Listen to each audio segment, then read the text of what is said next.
got itself a $1.5 trillion bailout. Americans are working themselves through this global pandemic because they don't have sick days and can't afford healthcare, and Wall Street got a $1.5 trillion bailout.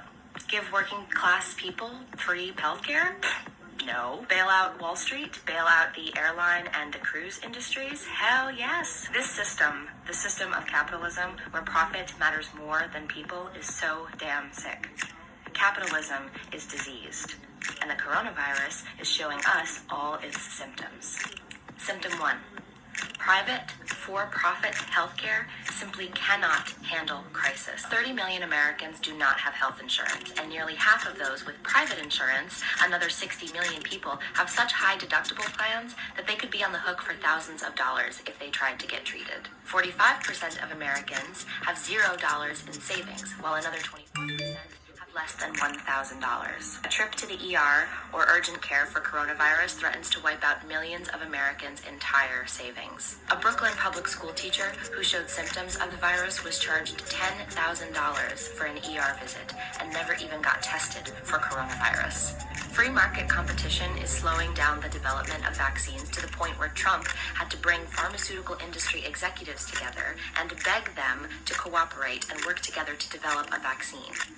Turns out even Trump has to admit that the free market can't get the job done.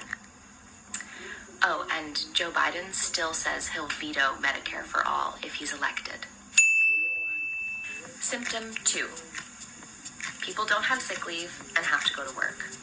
34 million American workers do not have a single day of paid sick leave. Nationwide, only 45% of people in hotel and food service get paid sick days, and these are some of the most low-paid workers who cannot afford to miss a paycheck. These people will be forced to decide between 1, missing work, potentially getting fired and going into medical debt to get treated, or 2, getting sicker and potentially infecting their coworkers and customers. Symptom 3.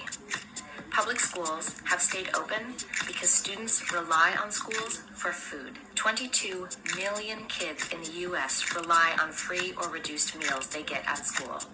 Despite all this, Trump has said that he still plans to kick 700,000 people off of food stamps on April 1st. Beyond just hunger, millions of kids in the U.S. are homeless, many living in shelters that are at capacity, where they'll come into contact with loads of people potentially carrying the virus. Yep, all's good here, just faced with keeping schools open so kids aren't starving on the streets, exposing them to a potentially extremely high rate of infection for a virus to which there's no vaccine.